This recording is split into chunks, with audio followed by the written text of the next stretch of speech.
So A is 10, accounting for property plant and equipment. Okay, so accounting standard 10 का नाम सिर्फ property plant and equipment है. Okay, accounting for property plant and equipment नहीं है, property plant and equipment इतना ही नाम है. So introduction में हमने ऑब्जेक्टिव देखा था. AS10 का ऑब्जेक्टिव क्या है? We will get the information about investment in PPE and changes in such investment. So इस ऑर्गेनाइजेशन का पीपीई में इन्वेस्टमेंट कितना है और उसमें चेंजेस जो है वो कितने हुए हैं ड्यूरिंग द ईयर. फिर रिकॉग्निशन ऑफ पीपीई, कब पीपीई रिकॉग्नाइज करना है. Determination of their carrying amount, carrying amount मतलब ही book value, the value at which it is carried in the books, correct. Then depreciation charge हमें सीखना है. And impairment loss to be recognise in relation to item. Impairment loss इस standard में है या दूसरा है standard? Number AS28, correct.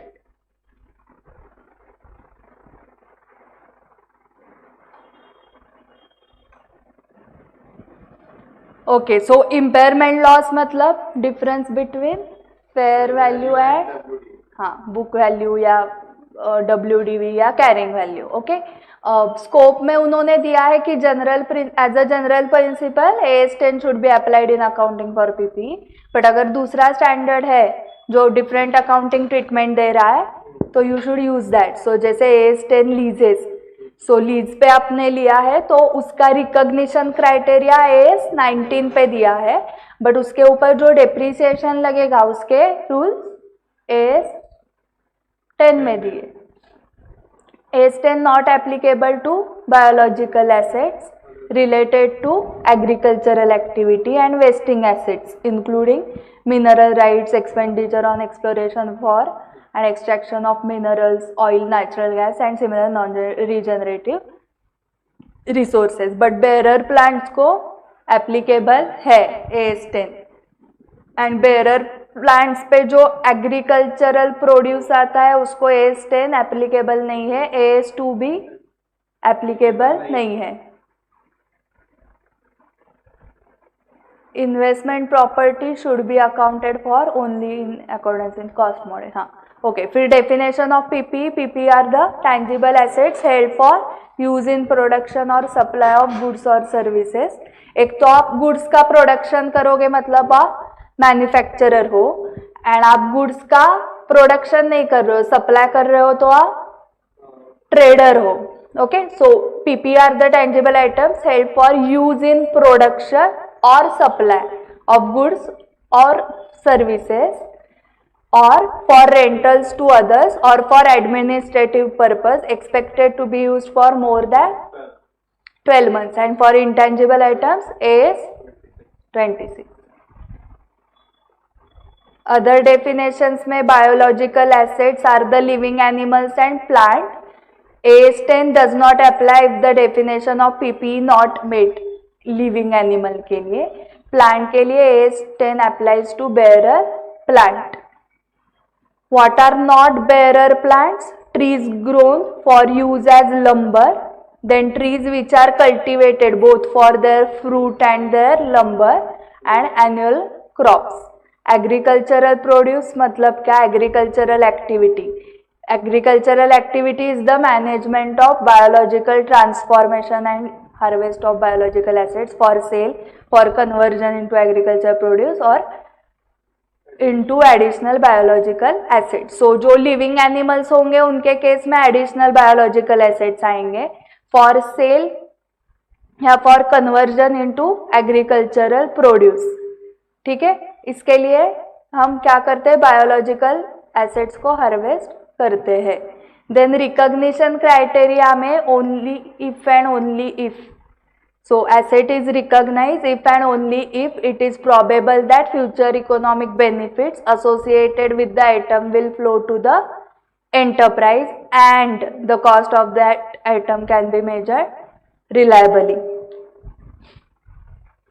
Okay, illustration 1 में capitalising the cost of remodelling a super market ये देखा था हमने.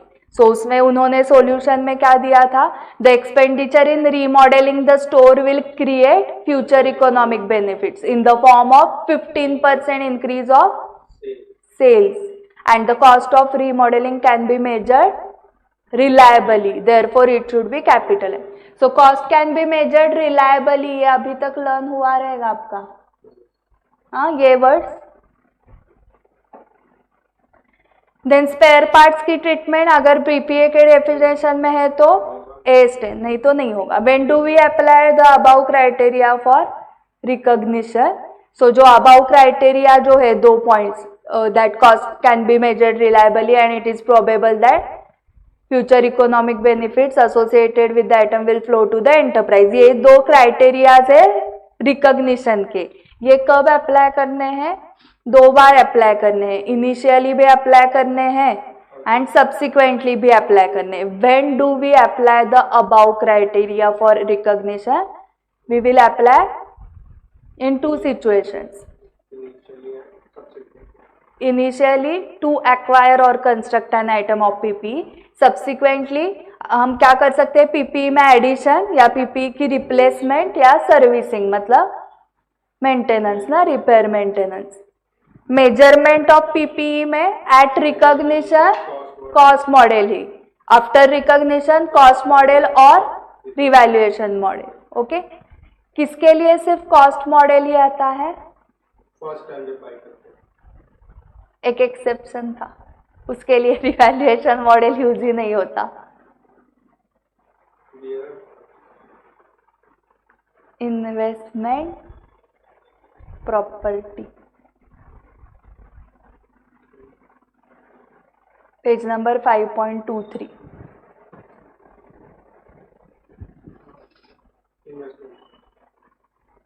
Investment property should be accounted for only in accordance with the cost model.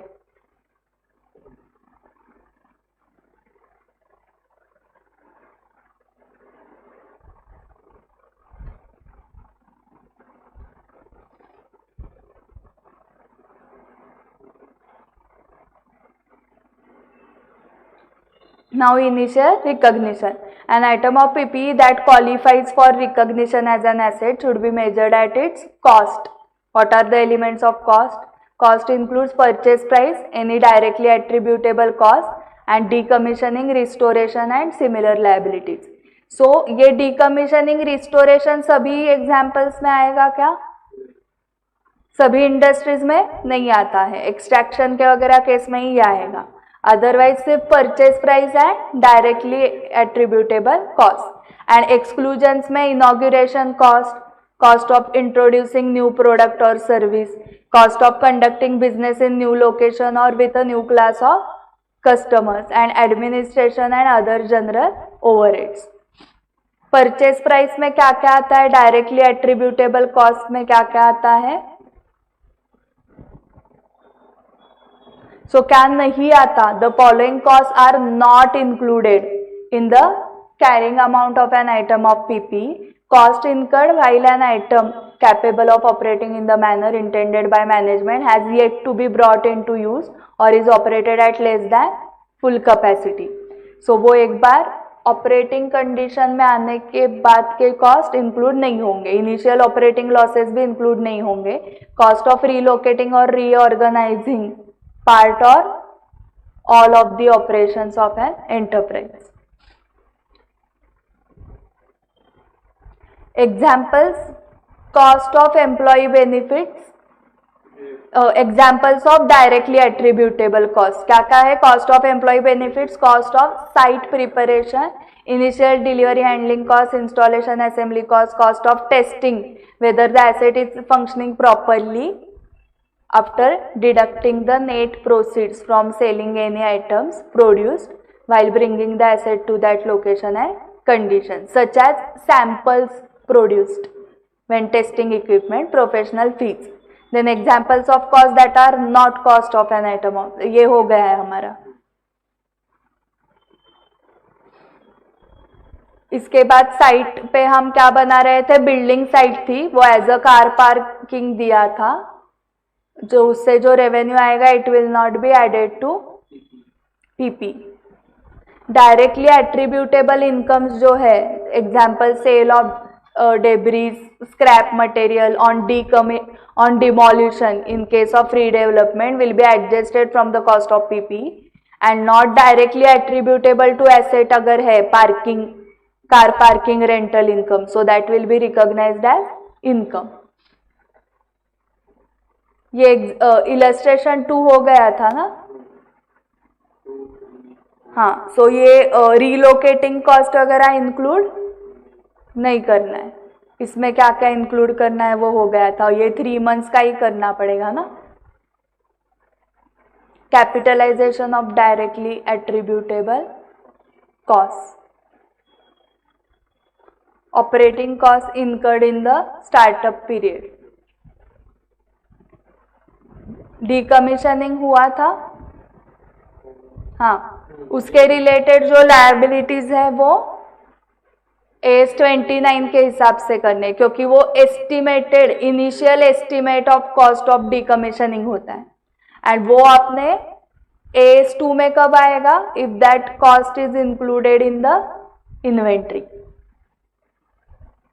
अभी यहां से स्टार्ट करना है ना. Cost of a self constructed asset, तो अभी हमने जो पहले देखा वो परचेस कर रहे थे हम, मशीनरी परचेस की, तो मशीनरी की purchase price plus any directly attributable cost आएगी. अभी आप मशीनरी परचेस कर रहे हो, आप खुद मैन्युफैक्चर कर रहे हो मशीनरी, तो उस केस में क्या क्या कॉस्ट आएगी? जो भी मैन्युफैक्चर करने के लिए कॉस्ट आएगी वो सब ना. So cost of a self constructed asset is determined using the same principles as for an acquired asset. So पहला है, if an enterprise makes similar asset for sale in the normal course of business, the cost of the asset is usually the same as the cost of constructing an asset for sale, that is inventory. Therefore, any internal profits are eliminated in arriving at such cost. Then cost of abnormal amounts of wasted material, labor or other resources incurred in self-constructing an asset is not included in the cost of the asset. So, inventory valuation जैसे ही करो ऐसे बोल रहे. Inventory valuation में हम purchase price plus conversion cost plus other cost लेते थे, वैसे ही. Then AS 16 किस पे है? Borrowing cost पे. On borrowing cost establishes criteria for the recognition of interest as a component of the carrying amount of self-constructed item of PP. So आपने specific वो asset construct करने के लिए लोन लिया है, मतलब उस लोन का फायदा इतना ही है, उस लोन का यूज क्या है? For construction of asset. तो उसके ऊपर का इंटरेस्ट क्या होगा? हाँ, पीपी में ऐड होगा, कैपिटलाइज होगा. ओके, तो इस टाइप के एंड जनरल लोन लिया है तो प्रोपोर्शनेट ऐड करना होता है इंटरेस्ट. ये सब कौन से स्टैंडर्ड में दिया है? हाँ, सो इंटरेस्ट रिलेटेड सब AS 16 में दिया है. Bearer plants are accounted for in the same way as self constructed items of PP before they are in the location and condition necessary to be capable of operating in the manner intended by the management. So summary initial recognition देखो, अगर purchase किया आपने तो purchase price plus taxes less trade discount directly attributable expense initial estimate of restoration. And self constructed में material, labour, fixed oblique variable overhead, directly attributable expense, directly attributable income अगर कुछ है तो वो लेस करना है. Then initial estimate of restoration plus borrowing cost if qualifying the asset. Now PPE acquired in exchange for a non-monetary asset or assets or a combination of monetary and non-monetary assets. So cost of such an item of PPE is measured at a fair value. So exchange में हमें cash नहीं पे करनी है, हमने asset खरीदा and exchange में आपको आइदर मॉनेटरी एसेट्स देना है या नॉन मॉनेटरी या दोनों का कॉम्बिनेशन. सो इस केस में cost of an item of PP is measured at fair value unless को रिप्लेस करो by if not, if exchange transaction does not lack commercial substance और if fair value of either the asset received or the asset given up is reliably measured. So ये fair value पे कब record करना है आपको? अगर वहां पर कमर्शियल सब्सटेंस है एक्सचेंज ट्रांजैक्शन में, तब कमर्शियल सब्सटेंस मतलब कमर्शियली वायबल है, कमर्शियली इंटरेस्ट है दोनों को, कि फॉर एग्जाम्पल मेरे पास लैपटॉप है, ओके, तुम्हारे पास आईफोन है, सो मुझे आईफोन चाहिए, तुम्हें लैपटॉप चाहिए, सो कमर्शियल सब्सटेंस है, okay, and there is a market for that item. So market है, कस्टमर मिल गया ना आपको, मतलब there is a market, and that the asset received और the asset given up is reliably measurable. So you can measure the value of laptop or iPhone. So ये और है, हाँ, condition, and नहीं है. In that case you will value PP at fair value. अगर आपने exchange किया तो आपको क्या करना पड़ेगा? fair value निकालनी पड़ेगी, क्योंकि आप कैश का पेमेंट नहीं कर रहे हो. ठीक है?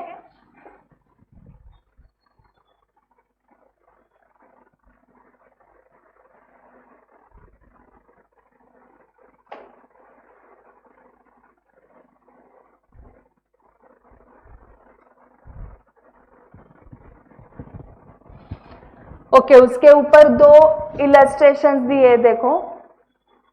सो ये पहले नोट्स पढ़ने हैं ना, 4. पहला नोट है, द एक्वायर्ड आइटम इज और are measured in this manner even if an enterprise can not immediately derecognise the asset given up. Second, the fair value of an asset is reliably measurable if the variability in the range of a reasonable fair value measurements is not significant for the asset, or the probabilities of the various estimates within the range can be reasonably assessed and used when measuring fair value. If an enterprise is able to measure reliably the fair value of either the asset received or the asset given up, then the fair value of the asset given up is used to measure the cost of the asset received, unless the fair value of the asset received is more clearly evident. So जो asset आप given up कर रहे हैं वो ideally लेना चाहिए ना, cost of the asset. iPhone मिलने के लिए आपको लैपटॉप देना पड़ा, so लैपटॉप की जो अमाउंट होगी उतनी कॉस्ट लगी ना आपको iPhone लेने के लिए. सो एसेट गिवन अप की फेयर वैल्यू आपको अगर पता है तो वो लेनी है, वो नहीं पता है तो आईफोन की फेयर, जो एसेट टेकन अप है उसकी लेनी. If the acquired item is और are not measured at fair value, it's और their cost is measured at the carrying amount of the asset given up. An enterprise determines whether an exchange transaction has commercial substance by considering the extent to which its future cash flows are expected to change as a result of the transaction. An exchange transaction has commercial substance, ये important है, हाँ, commercial substance है या नहीं है, कैसे decide होता है देखो.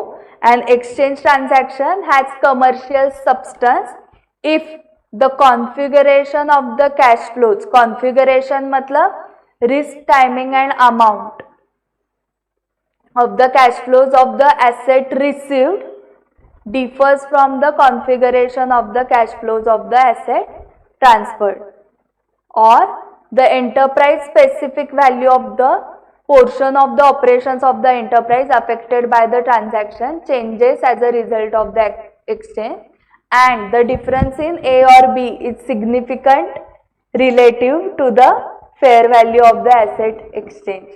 For the purpose of determining whether an exchange transaction has commercial substance, the enterprise specific value of the portion of the operations of the enterprise affected by the transaction should reflect post-tax cash flows. In certain cases, the result of these analysis may be clear without an enterprise having to perform detailed calculations. So, कुछ भी नहीं समझाना, इसलिए नीचे का table देखते हैं, table से समझेगा. Acquisition of asset for non cash और partly cash and partly non cash consideration. Monetary asset, non monetary asset. Monetary asset मतलब कैश कंसिडरेशन, नॉन मॉनेटरी मतलब non cash consideration. So transaction has commercial substance कब बोलोगे? जब cost of such PP is measured at fair value of the asset given up unless the fair value of the asset received is more reliable. If information about reliability is not available, the following order of performance for recording PPE can be followed. First, measure at fair value of asset given up. Second, measure at fair value of assets received if fair value of asset given up is not available. And third, WDV of assets given up. Only point 1 and 2 are not reliable, which is a very remote possibility. कि जो asset आपने give up किया है उसका भी fair value नहीं पता है, जो रिसीव कर रहे हो उसका भी नहीं पता है, फिर जो गिवन अप कर रहे हो एटलीस्ट उसका WDV तो पता होगा ना बुक्स में, उस पर रिकॉर्ड करो. Okay, then a transaction lacks commercial substance if the position of the company in terms of cash flows or enterprise specific values before and after the exchange transaction remain the same. So then there is no commercial substance. Before and after position same hai. In such cases the assets acquired will be measured at the WDV of the assets given up. So illustration 6, consideration received comprising a combination of non-monetary and monetary assets. So what will be the measurement cost of the asset received? Consider the transaction as commercial substance. Entity A exchanges land with a book value of rupees 10 lakh for cash of rupees 20 lakh and plant and machinery valued at 25 lakh. In the given case, plant and machinery is valued at 25 lakh.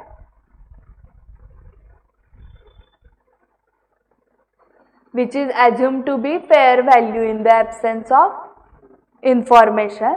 Further, since fair value of land, that is asset given up, is not given. Okay, so जो land आप दे रहे हो asset given up का fair value नहीं है आपके पास. पहले तो वही criteria था ना, you need to measure the fair value of the asset given up. सो उसकी फेयर वैल्यू नहीं है आपके पास, आपको बुक वैल्यू दी है 10 लाख जो है लैंड की वैल्यू, वो फेयर वैल्यू है क्या? बुक वैल्यू है, हमें फेयर वैल्यू चाहिए ऑफ एसेट गिवन अप. सो उसकी फेयर वैल्यू नहीं दी है.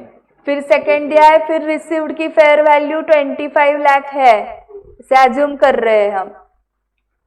Further, since fair value of land, that is asset given up, is not given, the transaction will be recorded at a fair value of assets acquired, that is 45 lakh. Cash 20 lakh है, 25 lakh का machinery, ऐसे 45 lakh. Since land of a book value of 10 lakh is transferred in exchange of assets worth 45 lakh, a gain of 35 lakh will be recognized in the books of entity A. So book value 10 lakh है, किसका? Land का. सो अभी इसके आगे land नहीं दिखेगा आपके books में, आपके बुक्स में क्या दिखेगा? हाँ, किस अमाउंट? 25. हाँ, correct. Cash 20 lakh and plant machinery 25 lakh. So उसकी फेयर वैल्यू क्या हो गई एसेट्स की? 45 लाख. सो एंट्री कैसे होगी? कैश और bank account debit 20 lakh, plant and machinery account debit 25 lakh, to land 10 lakh book value है ना. सो बीच का 35 लाख का profit on sale of land. Now exchange of asset that lacks commercial substance. So what will be the measurement cost of the asset received? So entity A exchanges a car X with a book value दी है, हाँ again 13 lakh and fair value भी दी है उसकी 13 lakh 25,000 for cash of rupees 15,000 and car Y which has fair value of rupees 13 lakh 10,000. मतलब इनके पास एक car X थी जिसकी बुक वैल्यू 13 लाख है, उसी कार की फेयर वैल्यू 13 लाख 25,000 में. वो कार दे दी और उसके बदले में कैश मिली 15,000 एंड और एक कार मिली आपको Y. जिसकी फेयर वैल्यू है 13,10,000. The transaction lacks commercial substance as a company's cash flows are not expected to change as a result of exchange. क्योंकि देखो ये फेयर वैल्यू 13,25,000 किसकी है, कार X की, एंड कार Y से भी आपको 13,25,000 ही मिल रहे हैं. सो कमर्शियल सब्सटेंस नहीं है ना, कुछ सेम ही है. There is no difference as the company's cash flows are not expected to change as a result of the exchange. So it is in the same position as it was before the transaction. So what will be the measurement cost of the asset received? Since the transaction lacks commercial substance, the entity recognizes the assets received at book value of car X. So यहाँ पर दिया है देखो, अगर commercial substance कुछ नहीं है क्योंकि कैश फ्लो में कुछ चेंज नहीं हो रहा है, तो in such cases the asset acquired will be measured at the WDV of the asset given up. So WDV 13 lakh है ना कार एक्स की. Since the transaction lacks commercial substance, the entity recognises the assets received at book value of car X, which is asset given up. Therefore, it recognizes cash of rupees 15,000 and car Y as PP with carrying amount value of 12,85,000.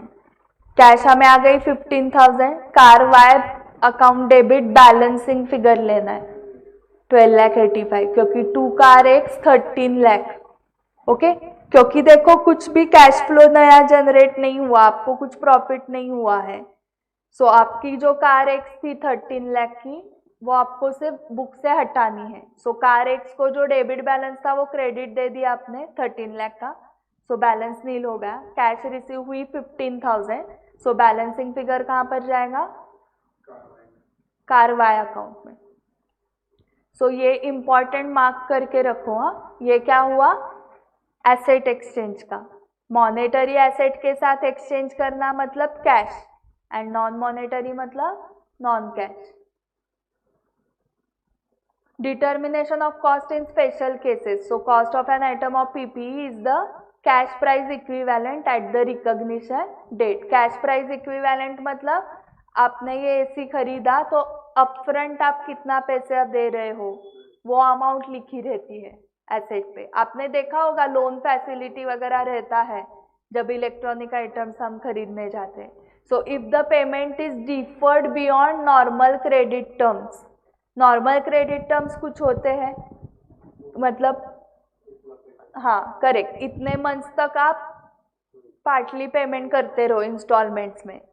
But वो normal credit term खत्म हो गया फिर भी payment नहीं आया, तो उस केस में total payment minus cash price equivalent is recognised as an interest expense over the period of credit. So देखो आपने परचेस किया है AC, ओके, विजय सेल्स से शॉप, यहाँ का फेमस शॉप है इलेक्ट्रॉनिक्स का. सो AC आपने खरीदा बट उसका पेमेंट आप इंस्टॉलमेंट्स में कर रहे हो. सो मंथली इंस्टॉलमेंट से 12, 1 साल होने के बाद भी आपका पेमेंट कंप्लीट नहीं हुआ है. सो उस केस में जो भी पेमेंट आपने टोटल किया माइनस उसकी कैश प्राइस, मतलब आप इमीडिएट पूरा पेमेंट करते वहाँ के वहाँ, AC आ गया कैश गई. सो वो उन दोनों के बीच का डिफरेंस क्या होगा, interest, that will be recorded as expense over the period of credit. So interest जो लगता है वो कब से लगता है,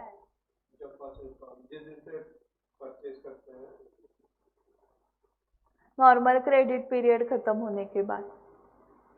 हाँ, सो इंस्टॉलमेंट्स के केस में पहले तुमने जैसे बताया जिस दिन स्टार्ट होगा उस दिन से इंटरेस्ट, नॉर्मल क्रेडिट पीरियड खत्म होने के बाद शायद इंटरेस्ट रेट बढ़ सकता है या पेनल्टी लग सकती है. So is recognised as an interest expense over the period of credit unless such interest is capitalized in accordance with AS 16. अगर वो एसेट का ही अमाउंट कैरिंग अमाउंट में आपको डालना है तो वहां पर डाल सकते हो. कब डालना होता है कब नहीं डालना होता वो किसने बताया? AS16 ने। AS16 बोलता है कि एसेट में ही डालना है तो एसेट में ऐड करो। वो बोलता है कि अकाउंटिंग स्टैंडर्ड में नहीं ऐड करना है, सॉरी प्रॉपर्टी प्लांट इक्विपमेंट में नहीं ऐड करना है इंटरेस्ट एक्सपेंस, तो वो P&L को जाएगा। एंड P&L को कैसे जाएगा? Over the period of credit. ये होगा if payment is deferred beyond the normal credit period and PP purchase for a consolidated price. So ये रीड करो।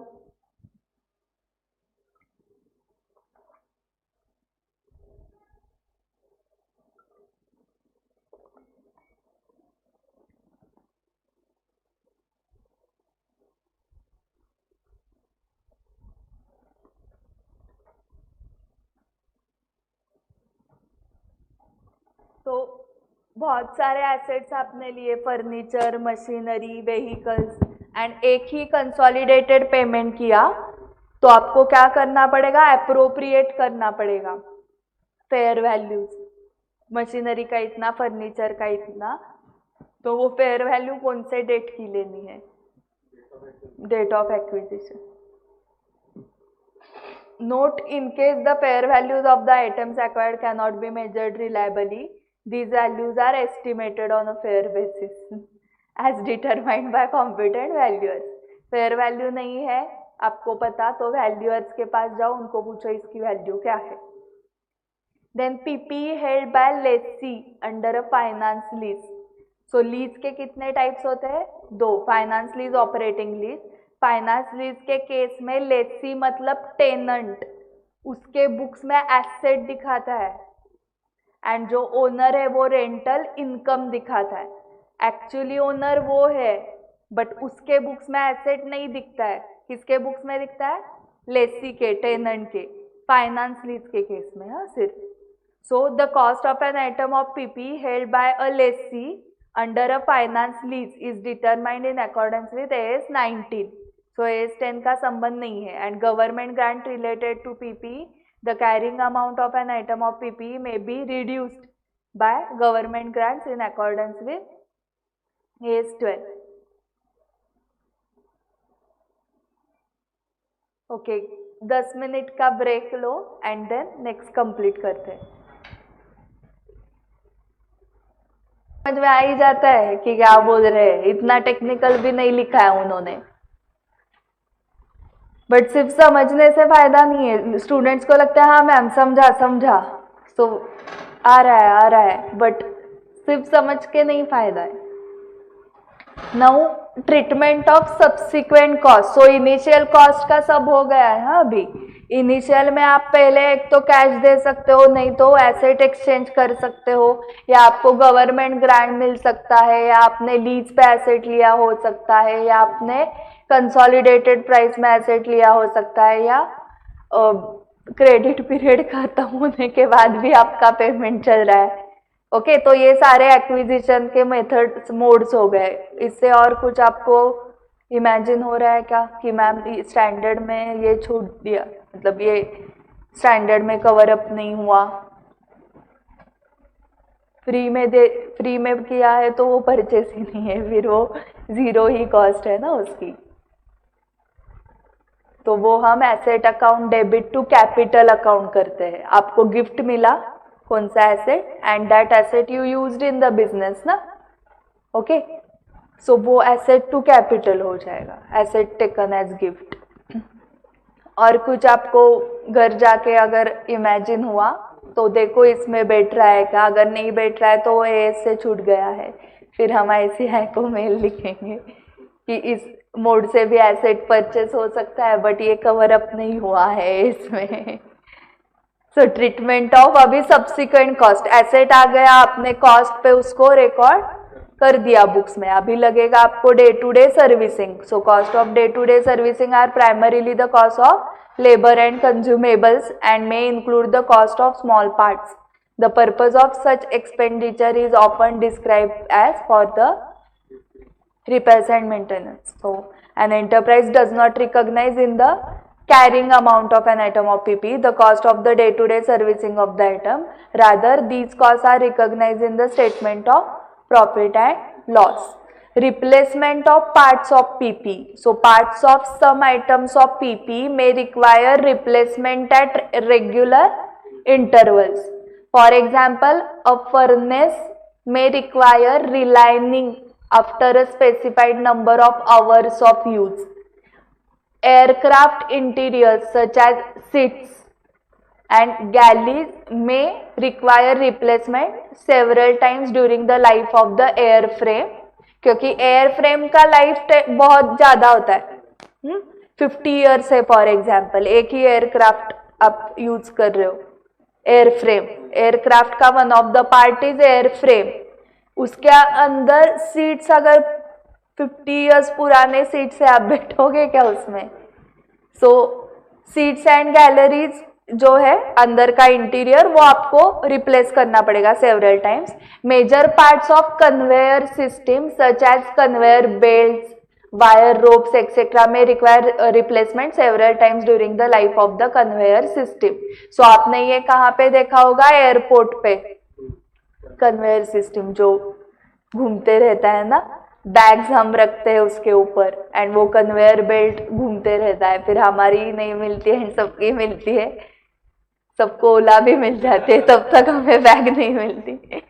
Then replacing the interior walls of a building और to make a non recurring replacement. So उन्होंने just ये examples दिए हैं, हाँ, कि replace क्या क्या करना पड़ सकता है. सो बिल्डिंग के इंटीरियर वॉल्स आपको रिप्लेस करने हैं या non recurring, to make non recurring replacement. So इनकी अकाउंटिंग ट्रीटमेंट क्या होगी? देखो, an enterprise recognises in the carrying amount of an item of PP the cost of replacing part of such an item when the cost is incurred if the recognition criteria are met. Recognition criteria क्या था? It is probable that the future economic benefits associated with the item will flow to the enterprise and the cost of the asset can be measured reliably. Okay, ये recognition criteria था.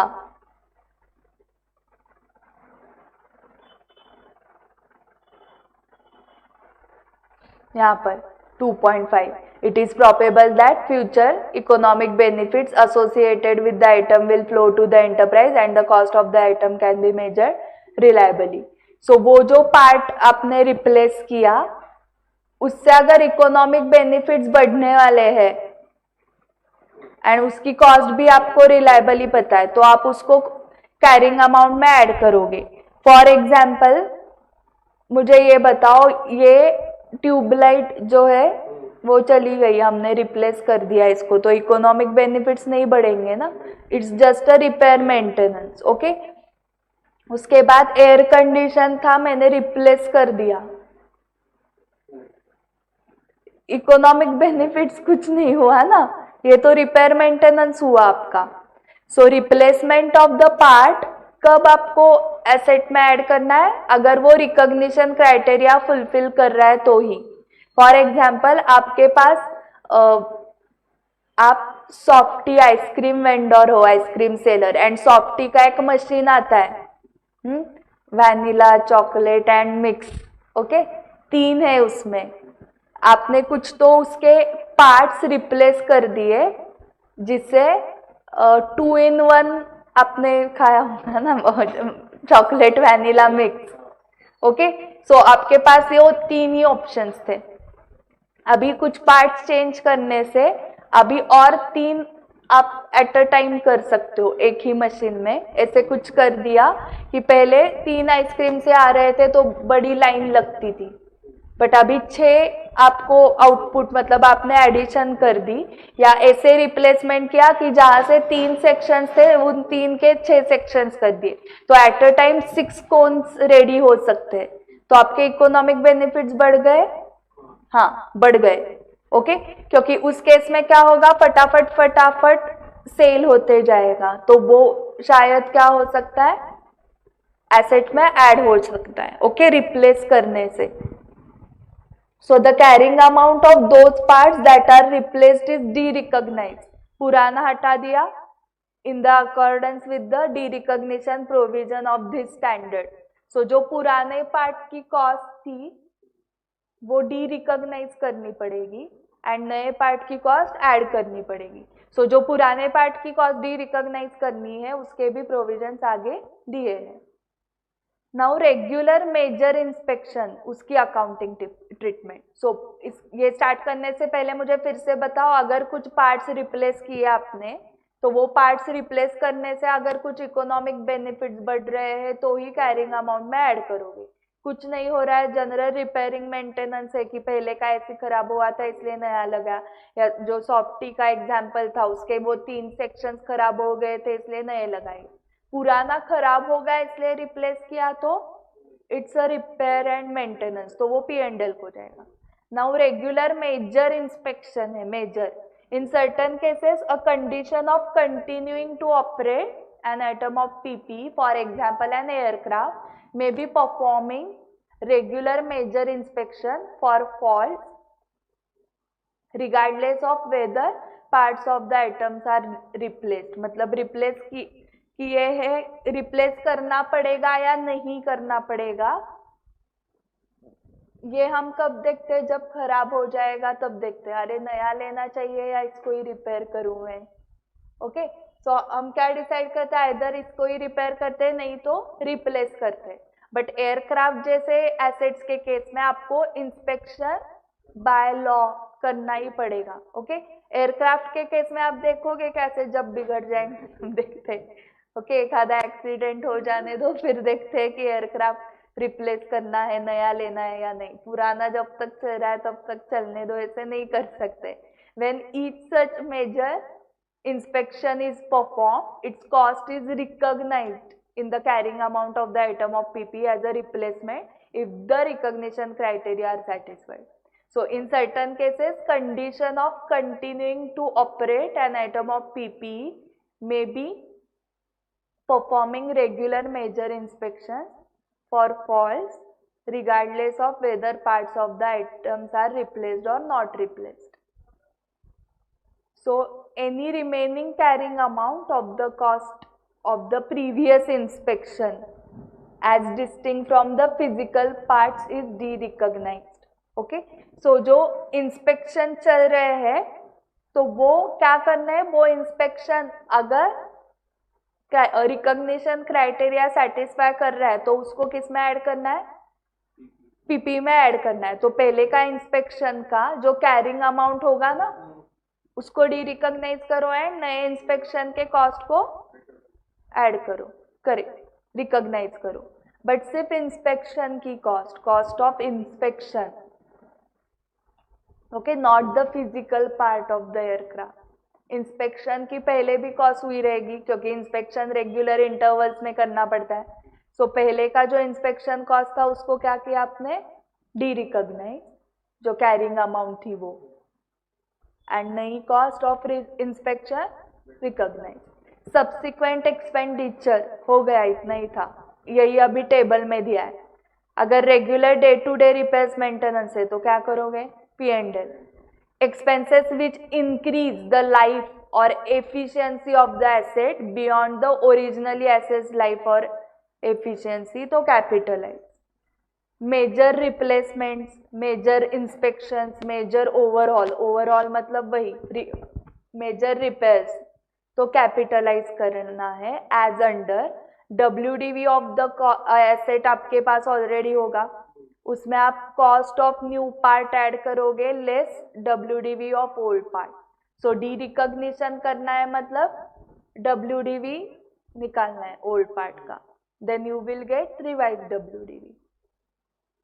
The WDV of the old part or old inspection in case of major replacements or inspection can be determined through the following sources in order of performance: breakup from supplier's invoice or fair value of the part or inspection at the time of purchase. So हमें क्या करना है, जो old inspection का cost लगा है या replacement का कॉस्ट लगा है वो डी रिकॉग्नाइज करना है।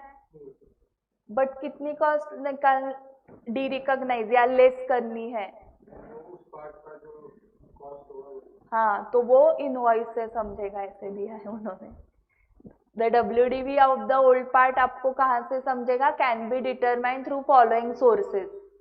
ओके, सो कहाँ से आपको लेना है वो? Breakup from suppliers invoice. So जब आप एयरक्राफ्ट परचेस करोगे, अच्छा लग रहा है ना सुनने को भी, एयरक्राफ्ट परचेस कर रहे हैं तो उस इनवॉइस में इंस्पेक्शन करके दिया होगा ना उन्होंने इनिशियल, तो इनिशियल इंस्पेक्शन का आपको ब्रेकअप ऐसे मिलेगा, ये इसकी कॉस्ट है ऑफ प्रिपेयरिंग मैन्युफैक्चरिंग, फिर इसमें हमने ये ऐड किया वो ऐड करा, फिर इंस्पेक्शन कॉस्ट इतनी आ गई, तो वो इनिशियल इंस्पेक्शन कॉस्ट आप क्या करोगे? लेस। तो वो आपको कहाँ से मिलेगी? Breakup from suppliers invoice. अगर ब्रेकअप नहीं दिया है तो डायरेक्टली बताया एयरक्राफ्ट 10 करोड़ का एयरक्राफ्ट, उसका बाइफरकेशन नहीं है आपके पास, फिर फेयर वैल्यू, कुछ नहीं है तो fair value of that part और fair value of inspection at the time of purchase. Okay, so आपको एस्टिमेट करना पड़ेगा कि इस 10 करोड़ में से इंस्पेक्शन की कॉस्ट कितनी हो सकती। If it is not practicable for an enterprise to determine the carrying amount of replacement part or inspection, it may use the cost of the replacement or the estimated cost of a further similar inspection as an indication of what the cost of the replaced part or existing inspection component was when the item was acquired or constructed.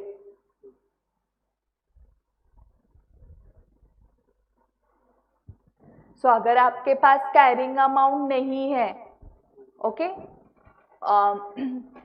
क्योंकि 10 करोड़ में aircraft लिया था, bifurcation नहीं था, 10 करोड़ पे record कर दिया, हर साल डेप्रिसिएशन हो रहा था, WDV 6 करोड़ 50 लाख पे आ गया, मेरे पास बाइफरकेशन ही नहीं है इसमें से इंस्पेक्शन कॉस्ट कितनी थी, क्योंकि मैंने इनिशियली पूछी नहीं थी, हमें 10 करोड़ देना है तो बाइफरकेशन नहीं लिया था।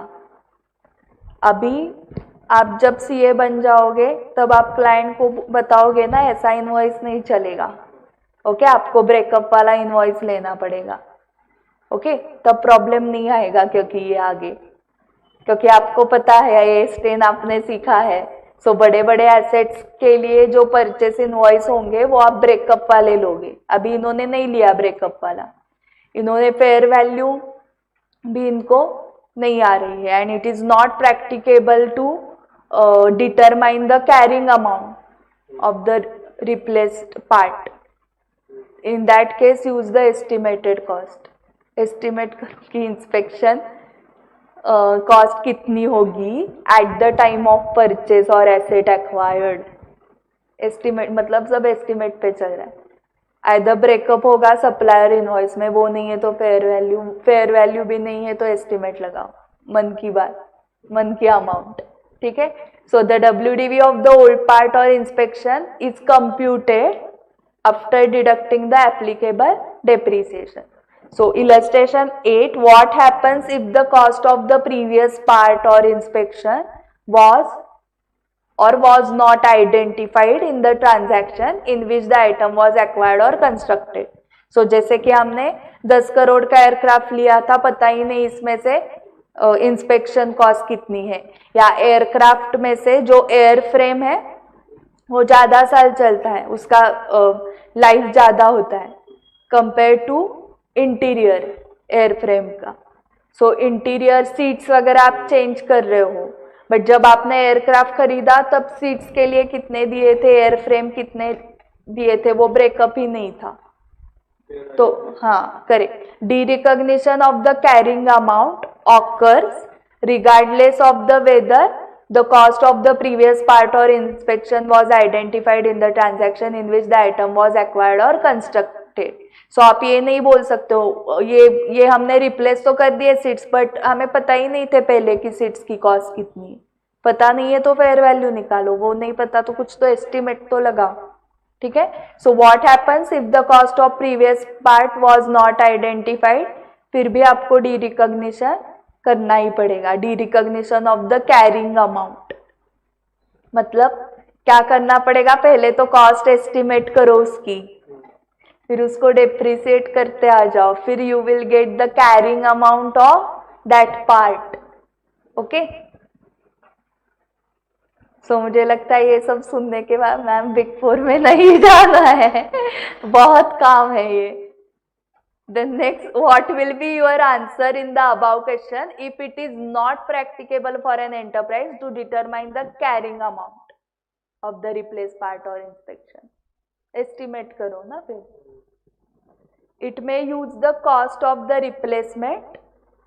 So replace करने के लिए जो cost आपको लगी वही cost लो as, क्योंकि आपको carrying amount नहीं पता है WDV. आप सीट्स चेंज कर रहे हो एयरक्राफ्ट के, तो नए जो लगाओगे उसकी जो कॉस्ट थी उतना माइनस कर दो और उतना ही ऐड हो जाएगा फिर से, क्योंकि उतना ही आप डी रिकॉग्नाइज करोगे उतना ही रिकॉग्नाइज, तो सेम ही रहेगा. मतलब कुछ करना नहीं पड़ेगा, सिर्फ दिखाना है कि इतना माइनस किया इतना ऐड किया.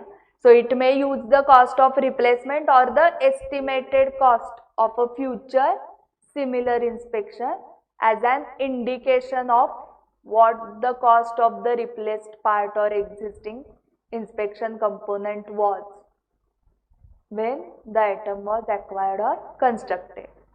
So सबसे पहले तो ब्रेकअप है. सप्लायर्स इनवॉइस में तो कुछ दिमाग ही नहीं लगाना है. सीट्स का 1 करोड़ था तो 1 करोड़ का WDV लेस करो, नई कॉस्ट ऐड करो. वो नहीं है ब्रेकअप तो फेयर वैल्यू, फेयर वैल्यू भी नहीं निकाल रहे तो एस्टिमेट या अभी की cost of replacement. Now measurement after recognition. So ये हमने सब्सिक्वेंट कॉस्ट का देखा ना सब. अभी इनिशियल मेजरमेंट भी देखा. आफ्टर रिकॉग्निशन जो मेजरमेंट करना है वो आइदर एट कॉस्ट मॉडल होता है या रिवैल्यूएशन मॉडल पे होता है. सो as its accounting policy and should apply the policy to an entire class of PP. So an enterprise should choose either cost model or revaluation model as its accounting policy and should apply that policy to an entire class of PPE. Class of PPE मतलब क्या? Class of PPE is a grouping of assets of a similar nature and used in operations of an enterprise. So examples of separate classes, land मतलब सिर्फ land, and land and building अलग है.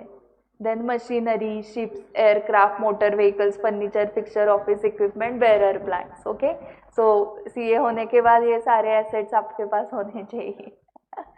So these are the classes of assets. So जो भी अभी आपने decide किया कि लैंड के लिए कॉस्ट मॉडल, तो वही अप्लाई करना है.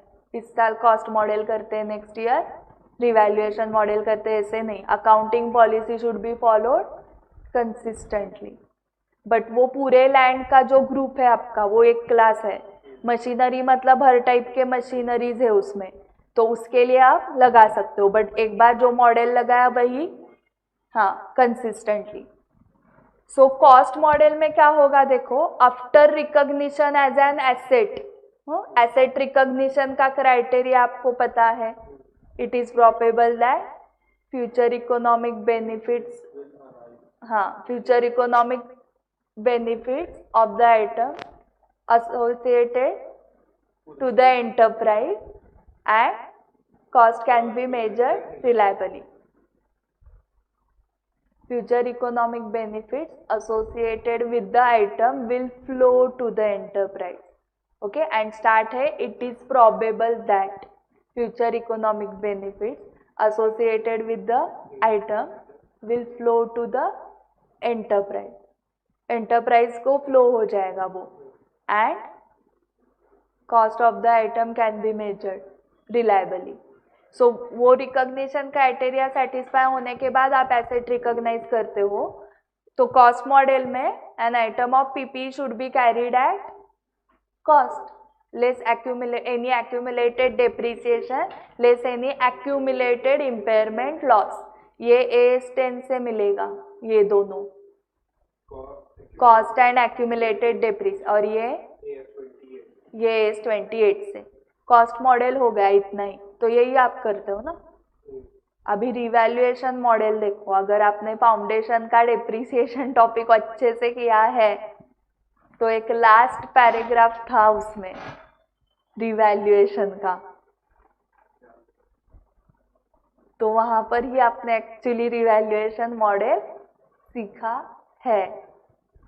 After recognition as an asset an item of PP whose fair value can be measured reliably, जिसकी fair value आप reliably measure कर सकते हो, should be carried at revalued amount.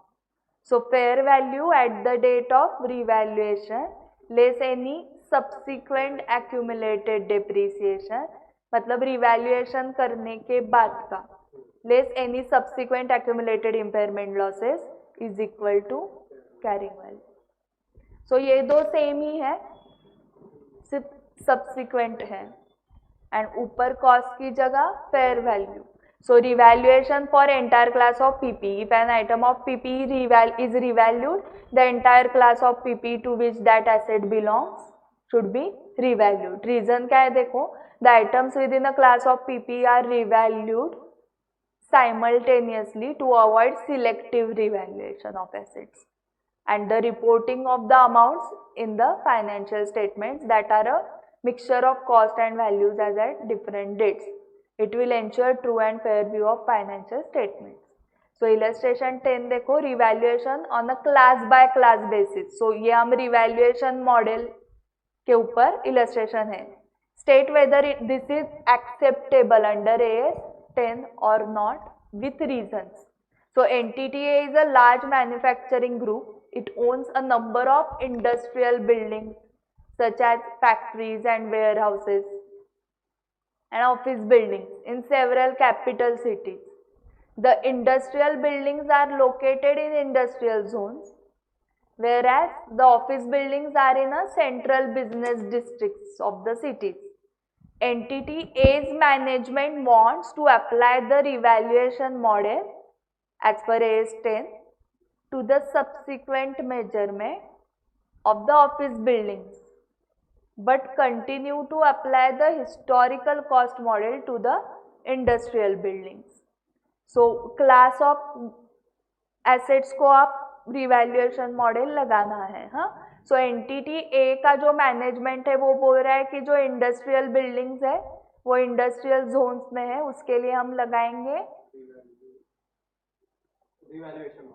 Industrial, but continue to apply the historical cost model to industrial buildings. And office buildings के लिए revaluation. तो ऐसे कर सकते हैं क्या? हाँ, अगर वो डिफरेंट क्लास है तो. So entity as management can apply the revaluation model only to the office buildings. The office buildings can be clearly distinguish from the industrial buildings in terms of their function, their nature and their general location. So AS 10 permits assets to be revalued on class by class basis. The different characteristics of the buildings, ये AS में नहीं दिया है. हाँ, ये जो explanation है तो आपके वर्ड्स में आप लिख सकते हो. क्या लिखा है उन्होंने? The different characteristics of the building enable them to be classified as different PPE classes.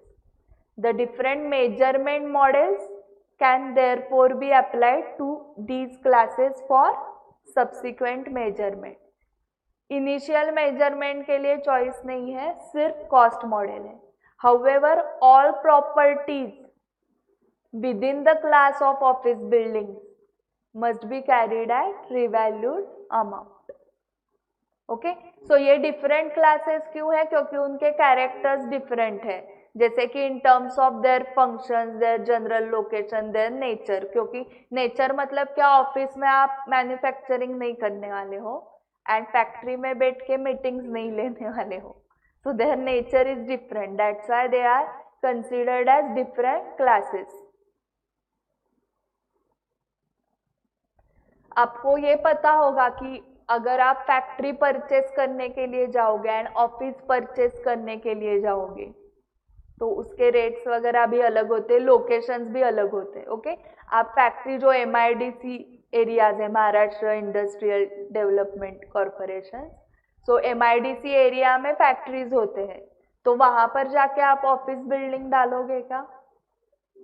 नहीं, इंडस्ट्रियल एरिया में तो इंडस्ट्रीज ही होंगे ना, करेक्ट? तो ये आप डिफरेंट क्लास दिखा सकते हो ना बैलेंस शीट के एसेट साइड को पीपीई में। पीपीई का जो नोट होगा आपका, उसमें कैसे दिखेगा? ये ऑफिस बिल्डिंग्स हमारे पास इतने हैं, फैक्ट्रीज इतने हैं, वेयर हाउसेस इतने हैं, ठीक है, स्टोर्स इतने हैं। नाउ फ्रीक्वेंसी ऑफ रिवैल्यूएशन, ये कब करते रहना है? हर रोज रिवैल्यू करके देखना है क्या कि आज क्या प्राइस है, आज क्या प्राइस है, शेयर मार्केट जैसे नहीं। So revaluation should be made with sufficient regularity to ensure that the carrying amount does not differ materially from that which would be determined using fair value at the balance sheet date. So आपकी carrying value and balance, carrying value मतलब जो balance sheet में है and fair value बहुत ही differ नहीं हो रही है ना, वो रेगुलरली चेक करना है। So generally yearly. So the frequency of revaluation depends upon the changes in fair values of the items of PPE being revalued. So frequency में देखो, items of PPE experience significant and volatile changes in fair value. Volatile मतलब बड़े changes, then it will be annual revaluation.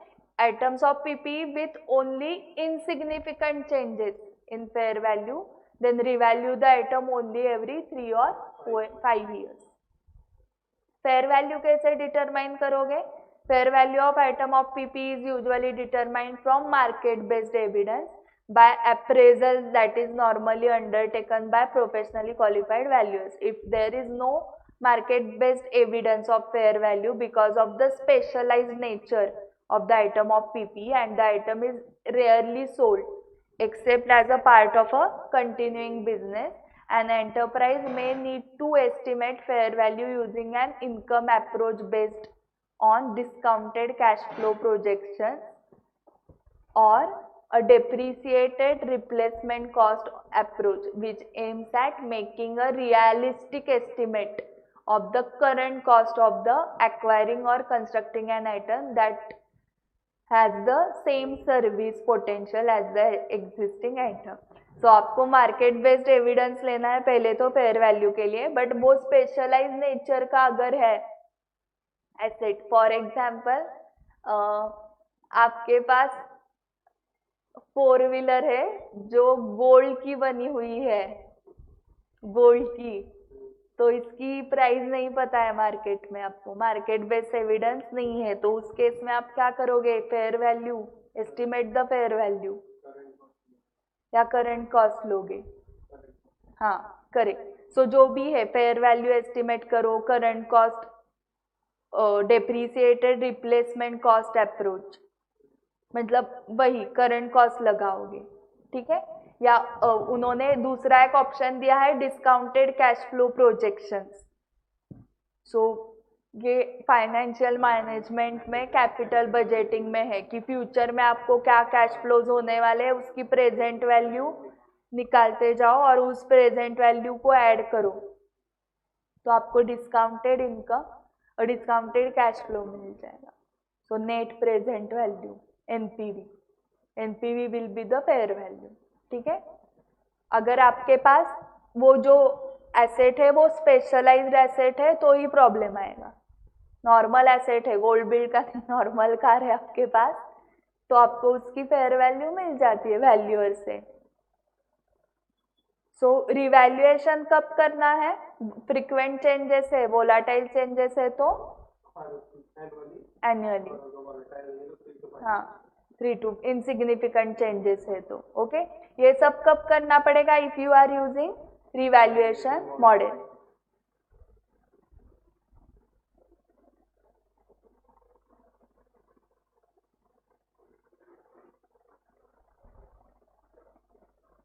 Okay, revaluation model के under आपने अगर assets को major किया subsequently तो उसके अकाउंटिंग ट्रीटमेंट सीखने हैं। हाँ, ये टेबल था same copy paste table depreciation topic में। सीए फाउंडेशन अकाउंट्स के। क्या उसमें से कई मेथड हर भी आते हैं, डब्ल्यूडीवी और एसएलएम ही रहेगा। डेप्रीसिएशन, हाँ एनवीटी वाले जैसे, हाँ हाँ हाँ,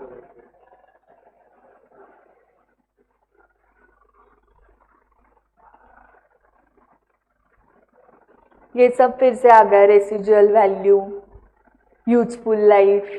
यूजफुल लाइफ का एस्टिमेटेड होता है ना, तो उसमें चेंज आ सकता है। हाँ, तो this is change in accounting estimate. So ये डेप्रिसिएशन चार्ज करना कब से स्टार्ट करना है? When it is available for use, not actual use. Cessation of depreciation, कब बंद करना है डेप्रिसिएशन?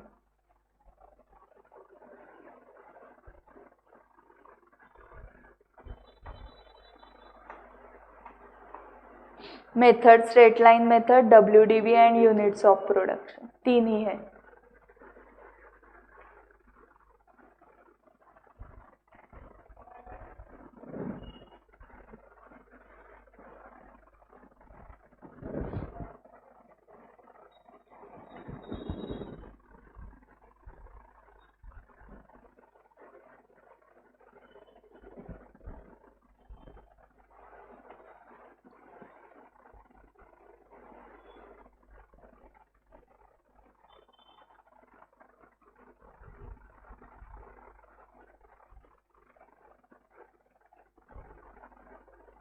ओके, सो हमारा डेप्रीसिएशन का पूरा पार्ट बाकी है एंड रिवैल्यूएशन का अकाउंटिंग। अगर रिवैल्यूएशन किया है एसेट का तो उसका अकाउंटिंग कैसे करना है, एंड डेप्रीसिएशन के मेथड्स। कितने मेथड्स है आपको? एज पर AS 10 कितने हैं? 3। Straight line, WDV, units of production method. Okay, so ये कल का पार्ट ये फास्ट होने वाला है because it's a CA foundation depreciation chapter. Okay, तो ये हम फास्ट लेने वाले हैं एंड इसके डिस्क्लोजर्स रिलेटेड क्वेश्चन नहीं आते हैं।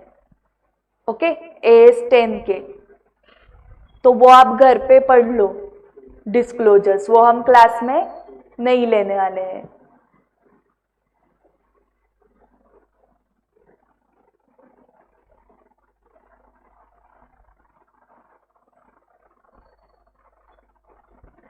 प्रैक्टिकल क्वेश्चन 12 होमवर्क है with reference to AS 10 revise. Classify the items under the following heads. So heads दी है आपको। हेड्स क्या क्या होता है पता है आपको? परचेज प्राइस ऑफ पीपीई होता है, then directly attributable cost and decommissioning वगैरह होता है, बट सारे केसेस में वो नहीं लगता है।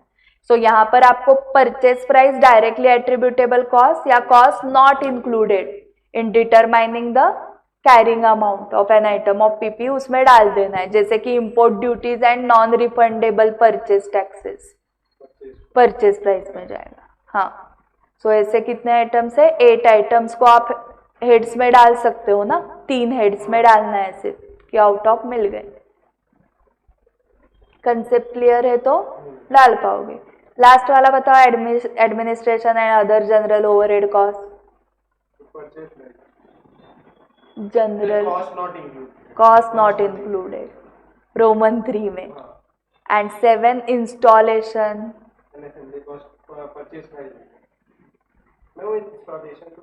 Directly attributable cost.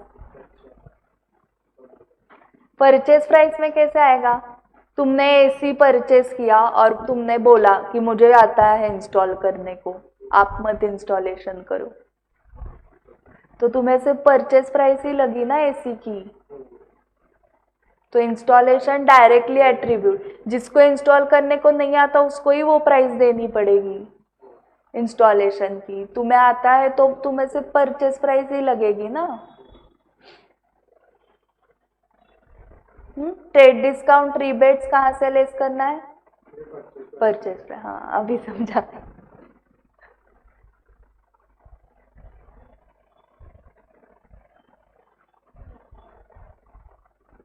13 भी ट्राई करोगे। हाँ, please advise ABC limited on the cost that can be capitalise in accordance with AS 10, क्योंकि ये इनिशियल रिकॉग्निशन में से है, वो तो कॉस्ट मॉडल पे ही करना है। नेक्स्ट वाला डेप्रिसिएशन रिलेटेड लग रहा है, 14-15 अक्षर लिमिटेड है 16 में। अक्षर लिमिटेड का क्या है, बहुत बड़ा है कुछ तो।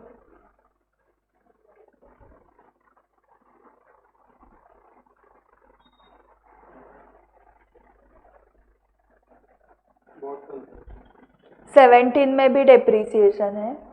डेप्रिसिएशन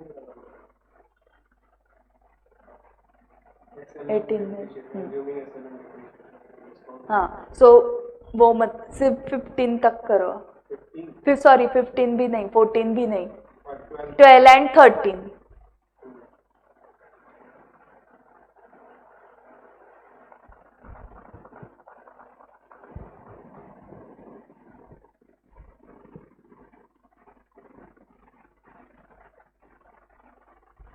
थ्योरी क्वेश्चंस तो सारे डेप्रिसिएशन के ऊपर ही है, सारे डेप्रिसिएशन के ऊपर। ये याद करना पड़ेगा,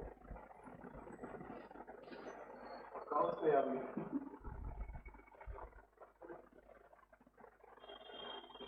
मतलब अभी तक हमने जो सीखा उसके ऊपर सिर्फ 2 क्वेश्चंस है, 12 एंड 13। बाकी सारे रिवैल्यूएशन रिलेटेड है या डेप्रिसिएशन। तो फिर सिंपल ही है, क्योंकि डेप्रिसिएशन आपने ऑलरेडी सीखा हुआ है। सो आप कल मेजर आंसर्स आप ही दोगे, मैं सिर्फ पढ़ने वाली हूँ, बताओ मीनिंग, पढ़ने वाली हूँ, बताओ मीनिंग। क्योंकि डेप्रिसिएशन का आपको यूजफुल लाइफ वगैरह पता है, रेसिजुअल वैल्यू, ठीक है। सो कल टाइमिंग क्लास का 11:30 to 1:30 रहेगा। ये होने के बाद AS13 स्टार्ट करना है। आज मैं बहुत सारा ट्राई करती हूँ क्वेश्चन बैंक, AS2 AS10 का आपको देना है ना, 25 का भी देना है एंड आंसर्स भी देना है, ठीक है।